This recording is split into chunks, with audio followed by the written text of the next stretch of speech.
Là, jusqu'ici, c'est ilium. Les autres, ils viennent converger. Pubis vient jusqu'à s'arrêter là. Ischium vient, il s'arrête là. Et puis, ilium vient, il s'arrête là. Il crée ses trous. C'est ça, c'est pour ça que les fémurs s'articulent avec tous les os coxales. Hein? Donc, il a ici, on va couper ça comme ça. Paf. Il y a quelque chose déjà vu. Voilà. C'est quoi?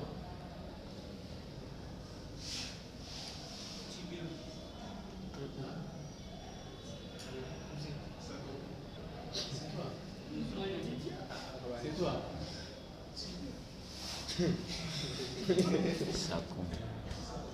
Bon, voilà. Voilà les sacrum qui est là. Déjà bien. On va couper. On a fait quel coup? Hein? Ok. On monte maintenant. Quand on vous montre comme ça, ça c'est l'idiome. Cette partie ici, jusque là, c'est l'ischum.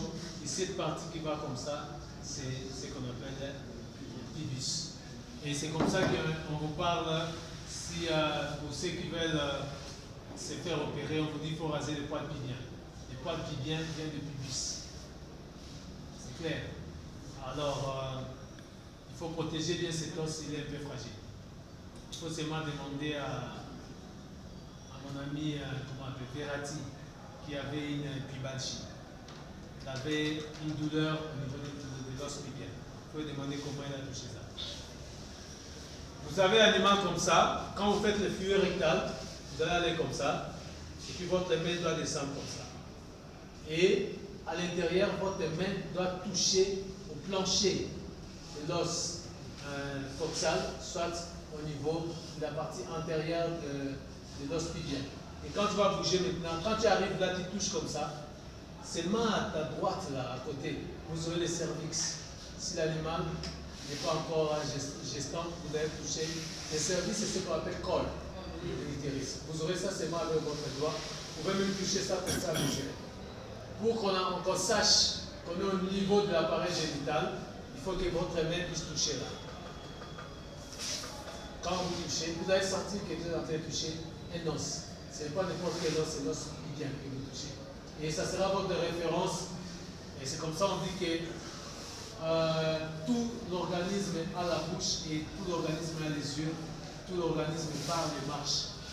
Ici, j'utilise mes doigts qui ont des yeux pour voir. Parce que si je n'ai pas l'endoscopie, avec mes mains, je travaille. Alors, tel que là, si nous regardons déjà comme ça,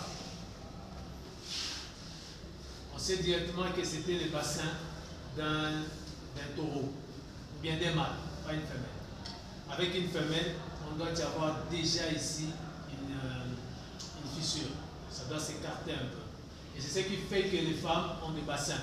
Parce que ça s'écarte, vous allez voir, ça fait comme ça. Et si vous prenez un homme, c'est droit. La tête. Quand on dit que la tête du fœtus c'est tout de la filière pelvienne, la tête sera là. Il grandit ici, dans l'abdomen, mais pour la sortie, il doit faire entrer sa tête là.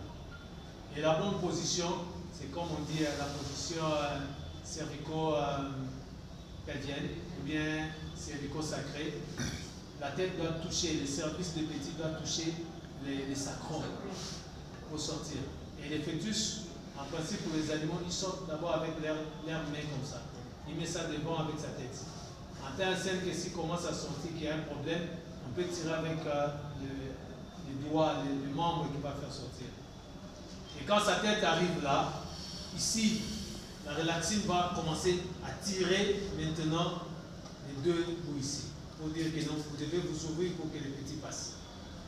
Il va sortir. Il y a des gens qui ont fait souffrir leur maman avec une grosse tête, mais aujourd'hui, ils insultent sur leur maman. Parce qu'ici, déjà, tout proche de là, on aura déjà. D'ailleurs, vous êtes assis sur l'audition. L'audition n'est pas loin de vulve. La partie qui sera la partie entre la vulve et l'anus, c'est ça qu'on appelle périnée. Hein? Lorsqu'on va parler de myologie, on en parlera. Parce que là, il y a des muscles, on appelle ça muscles honteux, même des artères honteuses, même des veines, dans tout ça. C'est pas Pourquoi honteux? Pourquoi honteux, on ne sait pas. Parce que c'est vraiment honte. Foramen obturé, bien un trou, moi avec ovalaire. Voilà. Je pense qu'avec ça, c'est fini. J'aurai, bon, on va étudier ça c'est quoi, ça c'est quoi. Vous voyez comment cette aile-là s'articule avec les ailes de quoi? Des sacs. Okay. C'est crânial, ischion et caudal. Ventral. C'est clair. Là, il est là. On va s'articuler, on va voir ça. Voilà. On appelle ça fouille rectale.